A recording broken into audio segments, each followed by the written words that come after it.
It's a bit windy out here, so sorry about the wind noise. We're going to do a little function testing with the Masai Mara.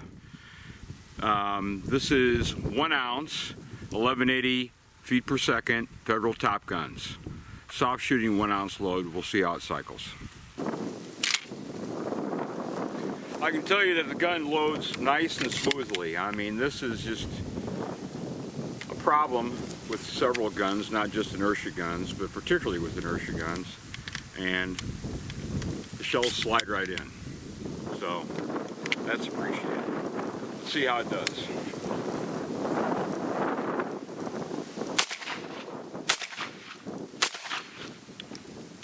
No problem. That's about 5-foot ejection, and that's 1 ounce loads, and those are not abusive at all. And this is a fresh gun too, right out of the box. Couple drops of break-free CLP along the bolt rails, and that's it. So a few more 1 ounce 1080 foot per second loads just to make sure.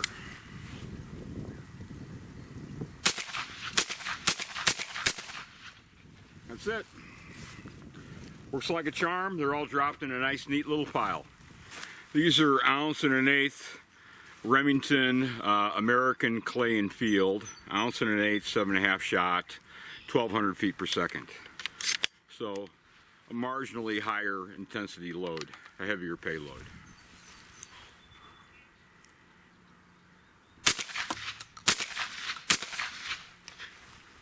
And about the same 5 to 6 foot ejection distance, no problem whatsoever.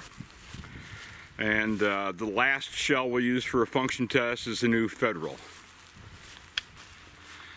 These are the new Federal Grand premium shot shells, the equivalent of 5% antimony, so they say it is good round hard shot. 1235 feet per second, although with the air cushion wad, Federal claims that there's 17% less kick. So let's see if it's something that's readily apparent. Again, nice easy loading on the Masai Mara. You can see how smoothly the shells slide right in from the loading gate. Not much problem. The safety is a little on the small side, but it's functional. There are smaller safeties out there. I wish the crossbow safety was a little larger. The bolt release is nicely sized. That's generous. And the charging handle is quite a bit longer than usual. So that's excellent. And this is a 6-pound, 11-ounce gun. So it's a nice, light, slim, trim, fun to carry field gun. I wouldn't consider this a dedicated clays gun by any stretch of the imagination. With 1 ounce loads, you can certainly go out and break clays and have fun. And that's a good load too for the dove field. But I wouldn't want to shoot this all day long just smashing clays. Heavier gas guns are more appropriate for that. So anyway, let's see what the Federals do.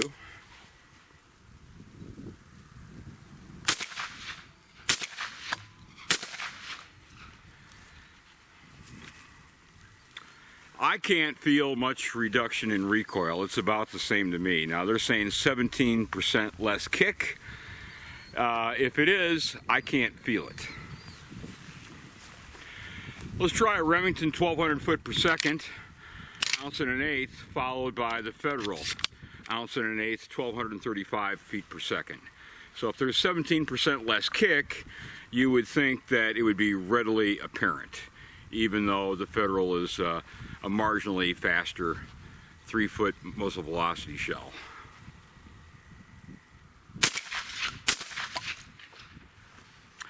If there's a difference, I can't feel it. Maybe somebody else can, but the two shells feel essentially the same to me. I can't feel any great difference either way.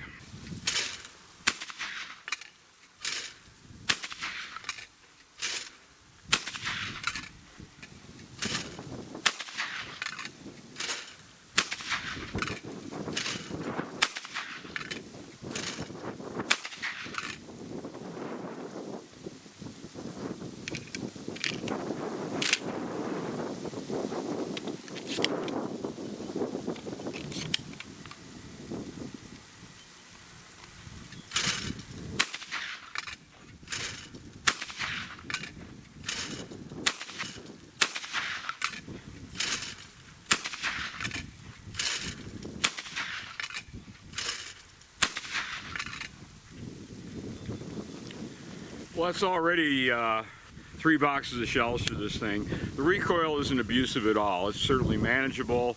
It is a 6-pound, 11-ounce gun. If you want a super soft shooting gun, you're going to have to go with a heavier gun, and probably a gas gun. Extremely light gun. The barrel's red hot already. There's not much not to like. You're not going to find this level of walnut at anywhere near the price. This is the first Masai Mara in the United States, so it originally went to Florida, then the ATF had it for a long period of time, so it's been scuffed up a little bit just with a lot of handling. But it functions extremely well. Easy loading, good ejection.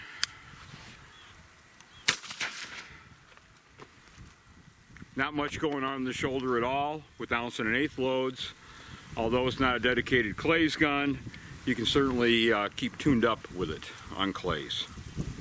So there's not much not to like. I do wish the safety was a little bit bigger for cold or gloved hands chasing pheasants. As mentioned prior, the bolt release is nicely sized. It's easy loading. The walnut is excellent. The recoil pad is kind of a stiff durometer, but it is fairly generous, and it's beveled on top, so it doesn't snag when you're mounting. So it's quick to shoulder, and it's extremely fast handling. It's got a nice solid feel to it. This gun should be available towards the end of August. This particular model, the Masai Mara Super Black, I believe the manufacturer suggested a retail price on it is $945. So I can only speculate, but $900, perhaps a bit less, $850. So excellent gun for the money. If I made some changes, I would probably go with a little smaller bead, a brass bead. This is a little on the large size, but that's personal preference. Since it does have a conventionally faced off buttstock, it's easy enough to change recoil pads if you have your personal favorite, whether it's a Kickies or Limb Saver, Packmeyer, etc., etc. So a lot of people have their own preferences there. They might want to add a spacer, increase the length of pull slightly, shorten it slightly. You can do that with a pad and a spacer quite easily. Wood's easy to work with. Comes with 5 choke tubes. Apparently it's the old Benelli style, the old original cryo, at least that's what some people refer to it as. They look the same as the Cryo Plus, is what's supplied on the current production Benellis, but it's a different thread. But it's the same fairly long 2 3/4 inch choke tube.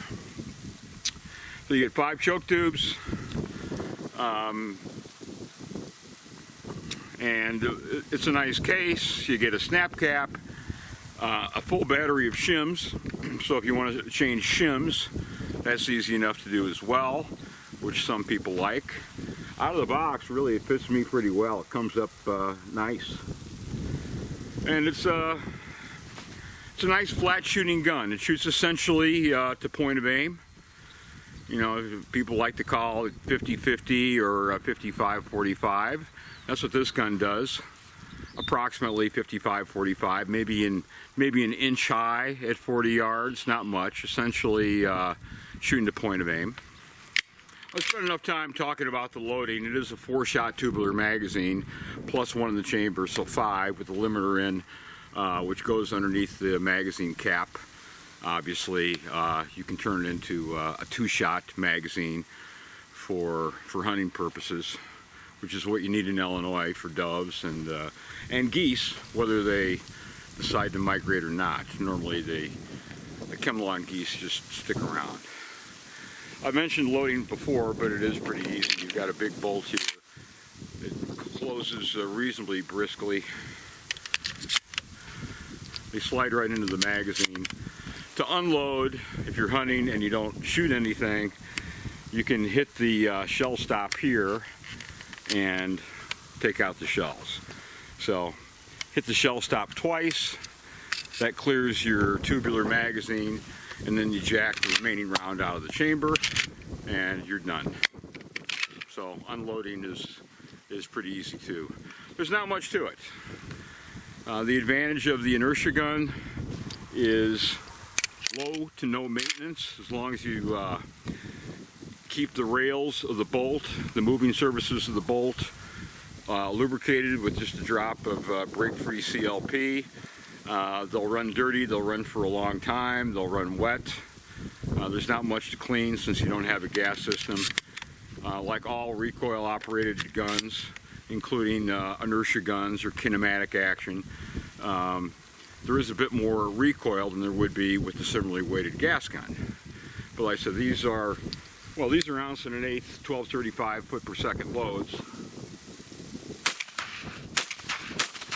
And there's just not much going on.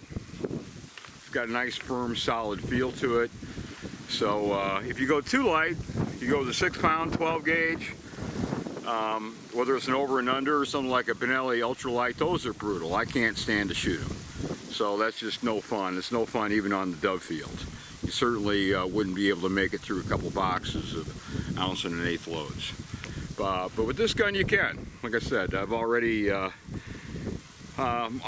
on box number 6, mostly 1 1/8 loads, and I'm none the worse for wear. So that's more than you go through at a busy day on the dove field, at least in Illinois. So there's not much not to like. A couple little minor changes I would make, only personal preference. This gun's been under development for more than 2 years. I first heard about it right at 2 years ago. But they've done a good job. The guns that are shipped over, the walnut models, are not going to have studs installed, which I wouldn't want for an upland gun. For a waterfowl gun, sure, but not for chasing pheasants or quail, or on the dove field, which is really what this gun is for. So that's it. I'm impressed. I think you will be too. And as time goes on, I'll just continue to carry it with me and shoot some more and see if I can cause any problems. But it looks like a solid gun. It's an extremely well done, smooth bolt, generously chrome plated. The rib is an 8mm rib, a little bit wider than the spindly 6mm ribs you see on some field guns. And I like it. I mean, it just shoulders easily, quickly. So for the money, I think they're going to sell a lot of them. You just can't, if you like walnut, real authentic walnut, not fake walnut like I do, you just can't find stocks at this level for anywhere near the price. I mean, they sell blanks for $1,000, but finished high-grade stock sets that you see for cold gunsmithing, for Berettas, etc. $700–800 just for the wood. Sometimes the wood only, inlet and finish, but without the hardware. So if you put a premium on walnut, really great looking walnut, it's hard to beat this gun.